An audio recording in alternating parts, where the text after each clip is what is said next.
Assalamualaikum warahmatullahi wabarakatuh. Halo teman-teman, kembali lagi bersama saya Madaf Hakim. Nah, kali ini kita lanjut ke part yang kedua pada bab MT-CNA. Untuk part yang kedua itu adalah about router. Pada part kali ini itu ada beberapa materi seperti router OS dan router board, router OS fitur, router board name, router board tipe, dan arsitektur router board. Nah, kita langsung saja ke materi yang pertama, yaitu router OS dan juga router board. Nah, untuk yang pertama yaitu router OS,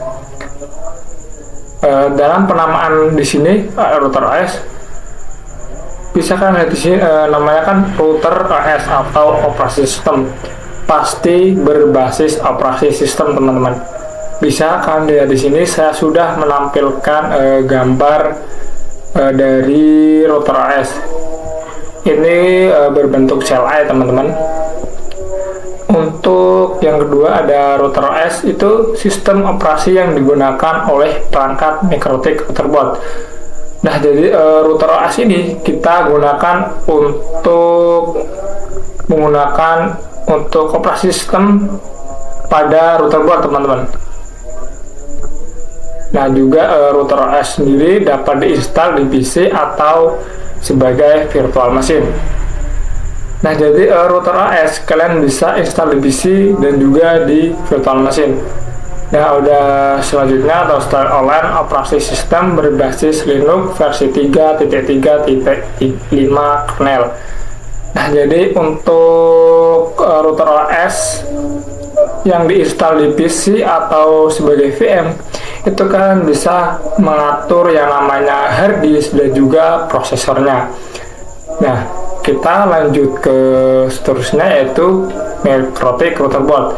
Nah, untuk router board sendiri itu bentuk dari router OS sendiri teman-teman.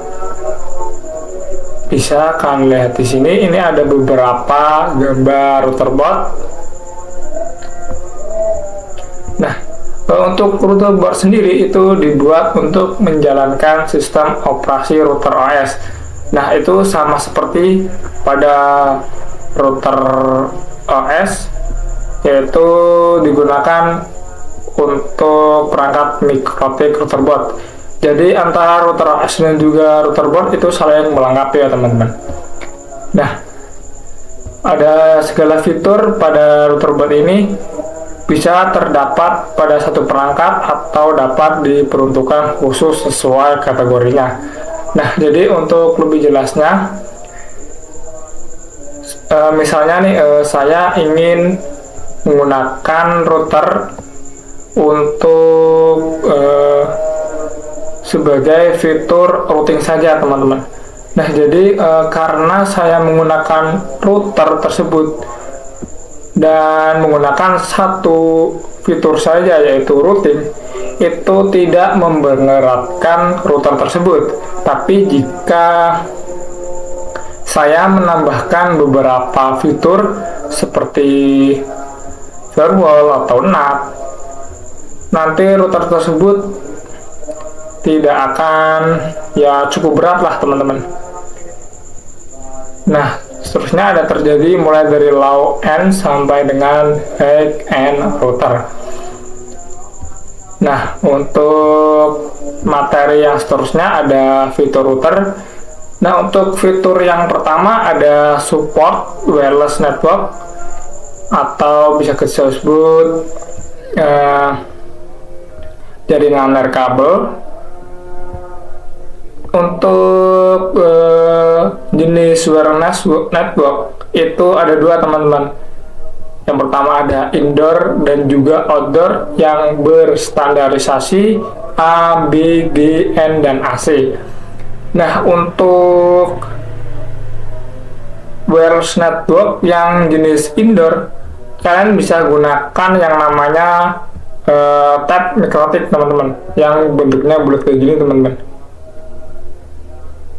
Nah, sedangkan untuk outdoor itu dibagi menjadi dua lagi.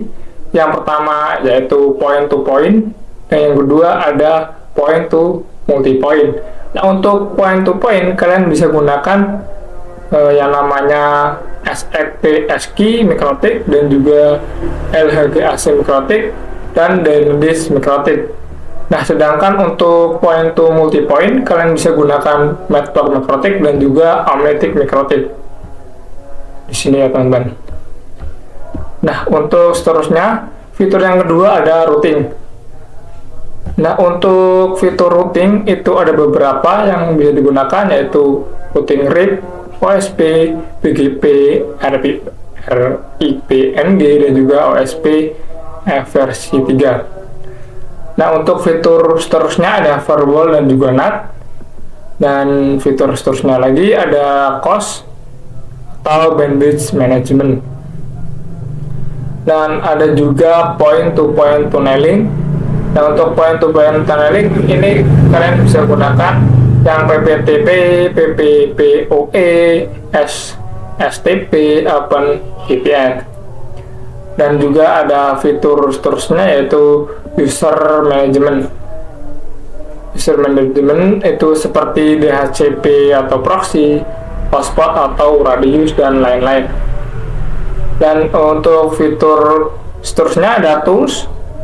Toolsnya kan bisa gunakan bandwidth test, torch, matchping, MRTG dan lain-lain teman-teman. Nah, untuk lebih jelas tentang fitur router kalian bisa ketik pada browser kalian.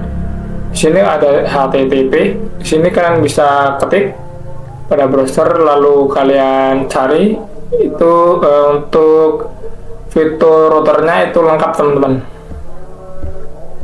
Nah, kita lanjut untuk materi selanjutnya yaitu router port name.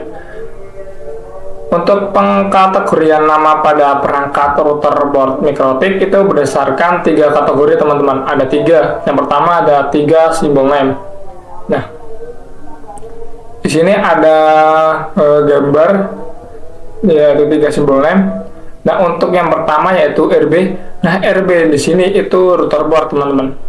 Dan angka setelah router board ada angka 9. Nah, ini angka 9 ini itu seri atau kelas routernya teman-teman.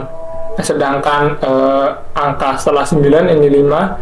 Nah, ini adalah jumlah port Ethernet. Nah, sedangkan 1 ini adalah jumlah slot mini PCI atau wireless. Nah, untuk pengkategorian yang kedua ada word. Word sini ada Omnitic, Groove, SXT, LHG, Dynadisk, CAP, Web, HEP, dan Hex. Nah, untuk pengkategorian terakhir ada extension name teman-teman. Nah, untuk extension name itu nama disederhanakan dan disesuaikan dengan tahun pembuatannya atau pengembangan, dan biasanya Ethernetnya lebih dari 9. Nah, jadi ini port Ethernetnya itu biasanya lebih dari 9. Nah, di sini ada contohnya yaitu RB 600, 800, 1000, 1100, 1200 dan seterusnya. Kita lanjut ke materi seterusnya ada router board IP. Nah, setelah router board name yang 3 simbol ini itu biasanya ada beberapa kode-kode ya teman-teman. Di sini yang pertama ada kode yang pertama UI, ini untuk fitur board. Nah, sedangkan setelah UI ini ada beberapa angka dan juga huruf. Di sini ada fitur wireless, sedangkan TC ini jenis casingnya untuk router boardnya. Nah, di sini untuk kode U itu menandakan support port USB. Nah, sedangkan A itu menandakan memori lebih tinggi dan level lisensi lebih tinggi. Nah, sedangkan untuk kode H itu more powerful CPU. Nah, sedangkan untuk kode G itu support buat port GB, dan untuk 5 itu support port SFP, dan di sini 5 juga 5 ada support frekuensi 5 GHz dan juga dua support frekuensi 2,4 GHz dan juga 52 dual band 5 GHz dan juga 2,4 GHz dan juga TC untuk power atau vertical cache. Nah, untuk router board tipe itu kalian bisa lebih jelas lagi, kalian bisa kunjungi web yang ada di bawah ini teman-teman. Kalian bisa ketik HTTP ini teman-teman yang bawah. Nah, untuk materi seterusnya yaitu materi yang terakhir ada arsitektur router board. Nah, jadi untuk arsitektur router board sendiri itu dibedakan berdasarkan jenis dan kinerja prosesornya. Nah, ini ada beberapa prosesor teman-teman, prosesor yang ada di router board seperti MP, SBE, SIMS, TILS, PPC, dan juga untuk arsitektur router board adalah software OS untuk setiap arsitektur berbeda. Nah, jadi untuk operasi sistem setiap arsitektur itu berbeda teman-teman. Dan untuk lebih lengkap atau lebih jelasnya kalian bisa kunjungi website yang ada di bawah ini teman-teman, www.microtech.com. Ini salah teman-teman. Di sini seharusnya tidak ada download teman-teman. Kalian bisa kunjungi saja www.microtech.com. Di situ untuk lebih jelas tentang arsitektur router boardnya. Nah, jadi itu saja untuk materi about router OS-nya. Terima kasih kalian sudah menonton sampai akhir. Ketemu lagi bersama saya di video seterusnya. Assalamualaikum warahmatullahi wabarakatuh.